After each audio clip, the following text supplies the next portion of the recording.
Assalamualaikum warahmatullahi wabarakatuh. Perkenalkan, nama saya Ermawati, program studi Teknologi Hasil Pertanian, jurusan Teknologi Pertanian Universitas Jambi. Di sini saya akan membahas tentang enzim. Yang pertama yang akan dibahas yaitu apa itu enzim, yang kedua bagaimana struktur enzim, yang ketiga cara kerja enzim, dan yang terakhir adalah faktor-faktor yang mempengaruhi kerja enzim. Baiklah, saya akan membahas tentang pengertian enzim. Enzim adalah suatu senyawa organik berupa protein yang berfungsi sebagai biokatalisator. Sementara itu, katalisator adalah zat yang dapat membantu mempercepat suatu reaksi kimia tanpa mengalami perubahan atau terpakai oleh reaksi itu sendiri. Enzim bekerja dengan urutan-urutan teratur. Cara kerja enzim dengan mempercepat reaksi kimia dengan jalan menurunkan tenaga aktivasi dan tidak mengubah kesetimbangan reaksi, serta bersifat sangat spesifik. Sifat-sifat enzim antara lain: 1. Enzim adalah protein. Enzim punya sifat seperti protein, yaitu kondisi lingkungan, suhu, dan pH. 2. Berfungsi sebagai katalis, meningkatkan kecepatan reaksi tanpa mengubah produk atau hasilnya, dan enzim tidak bereaksi dengan substratnya. 3. Bekerja secara khusus atau spesifik. Enzim hanya bekerja mengkatalis suatu reaksi atau substrat tertentu. 4. Dibutuhkan dalam jumlah sedikit. Reaksi enzimatik dalam metabolisme hanya memerlukan sedikit sekali enzim. 5. Enzim hanya mengubah kecepatan reaksi, artinya tidak mengubah produk akhir yang dibentuk atau mempengaruhi keseimbangan reaksi, hanya meningkatkan laju suatu reaksi. Yang kedua yaitu struktur enzim. Enzim tersusun atas dua bagian. Apabila enzim dipisahkan satu sama lainnya menyebabkan enzim tidak aktif, namun keduanya dapat digabungkan menjadi satu yang disebut holoenzim. Kedua bagian enzim yaitu antara lain: 1. Apoenzim.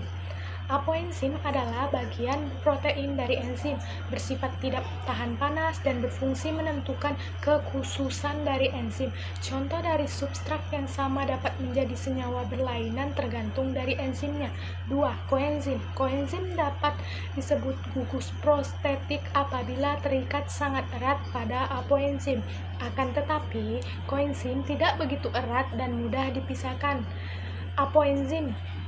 Koenzim bersifat termostabil, tahan panas, mengandung ribosa dan fosfat. Koenzim dapat bertindak sebagai penerima atau aseptor hidrogen seperti NAD atau donor dari gugus kimia. Yang ketiga adalah cara kerja enzim. Enzim mengkatalis reaksi dengan cara meningkatkan laju reaksi. Enzim meningkatkan laju reaksi dengan cara menurunkan energi aktivasi. Energi yang dipergunakan untuk reaksi. Penurunan energi aktivasi dilakukan dengan membentuk kompleks dengan substrat. Setelah produk dihasilkan, kemudian enzim dilepaskan. Enzim bebas untuk membentuk kompleks baru dengan substrat lain. Cara kerja enzim dapat dijelaskan dengan dua teori, yaitu antara lain: 1. Teori gembok dan anak kunci. Enzim dan substrat bergabung bersama membentuk kompleks seperti kunci yang masuk dalam gembok. Dalam kompleks, substrat dapat bereaksi dengan energi aktivasi yang rendah. Setelah bereaksi, kompleks lepas dan melepaskan produk serta membebaskan enzim. Yang kedua yaitu teori kecocokan yang terinduksi. Menurut teori kecocokan yang terinduksi, sisi aktif enzim merupakan bentuk yang fleksibel. Ketika substrat memasuki sisi aktif termodifikasi melingkupi substrat membentuk kompleks. Ketika produk sudah terlepas dari kompleks, enzim tidak aktif menjadi bentuk yang lepas sehingga substrat yang lain kembali bereaksi dengan enzim tersebut.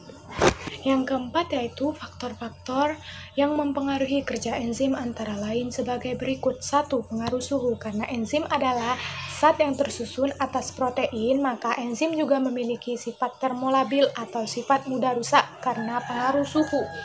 Oleh karena itu, suhu termasuk salah satu faktor yang mempengaruhi kerja enzim. Suhu terlalu tinggi akan membuat enzim mengalami denaturasi protein atau kerusakan, sementara suhu terlalu rendah akan membuat reaksi kerja enzim terhambat. Masing-masing enzim memiliki suhu optimum yang berbeda, akan tetapi rata-rata enzim dapat bekerja pada suhu optimum antara 30 dan 40 derajat Celcius. 2. Pengaruh pH. Perubahan pH pada lingkungan sekitar enzim enzim akan membuat perubahan asam amino kunci di sisi aktif enzim. Hal ini membuat sisi aktif enzim terhalangi untuk dapat bergabung dengan substrat. pH optimum yang diperlukan masing-masing enzim mempunyai kisaran yang berbeda tergantung dari jenis enzimnya, konsentrasi substrat dan enzim. Reaksi kerja enzim dapat optimum jika perbandingan antara konsentrasi substrat dan enzim berada dalam jumlah yang seimbang. Bila jumlah enzim lebih sedikit dibanding jumlah substratnya, maka reaksi hanya akan berjalan lambat sehingga ada beberapa substrat yang tidak terkatalisasi. Sementara, bila jumlah enzim lebih banyak dibanding jumlah substratnya, maka reaksi akan berjalan sangat cepat. 4. Pengaruh inhibitor. Laju reaksi enzim sebagai biokatalisator suatu substrat juga dipengaruhi adanya zat penghambat atau inhibitor.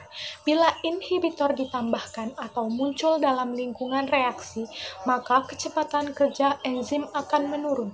Cara kerja inhibitor ini adalah dengan membentuk ikatan kompleks enzim inhibitor yang masih mampu atau tidak mampu bereaksi